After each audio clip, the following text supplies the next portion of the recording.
ஒரு சிங்கள பொம்பளை போனை எடுத்தான். களவெடுத்தது உண்மையிலே கூடாது. கடைசியில 30,000 சல்லிக்கா வேண்டி மானத்தை ரோட்ல வித்தாச்சு. ரைட். அதுக்கு பிறகு நடந்த விஷயம் தச்சேல அந்த பொம்பளை ரைட் மனசால பாதிக்கப்பட்டிருந்தா, அவர் தச்சேலா சாபப்பட்டிருந்தா, ஷேமண்ணா அவ்வளவு பேருக்கு நிச்சயமாக அந்த பாவம் உங்களை என்னோட பிள்ளைகளை. ஆகவே நல்ல வழிக்கு ஸ்டூடெண்ட் சொல்றேன், எதையுமே தேவையற்ற மூணாம் நபர விஷயத்துல நீங்க ஒரு நாள் எந்த அளவுக்கு சொல்லப்படுற புறம் பேசுறதே கூடாது. அப்படின்றக்குள்ள நீ சோசியல் மீடியால ஒரு கொடுத்துற மானத்தை வாங்குறது எவ்வளவு பெரும்பாவும். அதை எங்க வைக்க முடியும் தெரியுமா? நாங்க வாயையும் கையையும் பேணிக் கொள்ளும், செஞ்சா நலவு செய்யணும், இல்ல வாய் கையை கொடுத்துட்டு ஒதுங்கி இருக்கணும், பார்த்துட்டு என்ன நடக்குது. எங்களுக்கு எடுத்து தேவையில்லாத விஷயம் இவ்வளவு எங்கட பிள்ளைகள் அது ஒரு அடுத்த சமூகத்துல இதே சும்மா சொல்லுங்க. இந்த பொம்பளை பிள்ளைகள் நடந்திருந்தா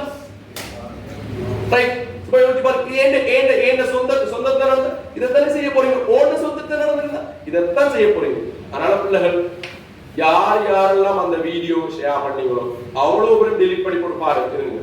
சரினா நீங்க மன்னிப்புக்கு கூட தேடிக்கு சரின்னு சொல்லுவாங்க. ரைட். எல்லாரும் அதை வச்சு பண்ண எடுத்தது இதே நேரம் எங்களுக்கு வர இருக்கிறது. நியூட்டனை தேர்ட்ல அப்படி வச்சிருக்கீங்க. ஒவ்வொரு தாக்கத்தும் சமர்ப்பணமான மாதிரிதான் வாழ்க்கையில இருக்கு. யோசிங்க, எல்லாரும் பார்க்கிற பிசிக்ஸ்லயா வாழ்க்கையில நாங்க நல்லது செஞ்சா எங்களுக்கு நல்லது நடக்கும். தம்பி நாங்க எப்பயாவது ஏதாவது கெட்டது செஞ்சா பிள்ளைகள் கட்டாயம் உங்களை தேடி வர லேட் ஆகும்.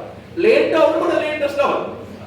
அதே இப்ப நாங்க யோசிக்கிறோம், ஒருத்தருக்கு அநியாயம் செஞ்சுட்டு போறோம், எங்களுக்கு ஒன்று நடக்கிறது கட்டாயம் 2-3 இயர்ஸ்க்கு பிறகு ரைட். ஆனா வார நேரம் பெருசா இருக்கு. அப்ப நாங்க என்னத்துக்கு படிக்கிறோம்? 2 இயர்ஸ் படிக்கிறோம். வாழ்க்கையில வெற்றி கொள்ள ரிசல்ட் தேவையில்லை எங்களுக்கு. எனக்கு ரிசல்ட் வாழ்க்கையில வெற்றி கொள்ள அறிவு தேவை. ரிசல்ட் பாராட்டி என்ன செய்யுது? 18 வருஷம் படிச்ச ரிசல்ட் பாராட்டி என்ன செய்யுது?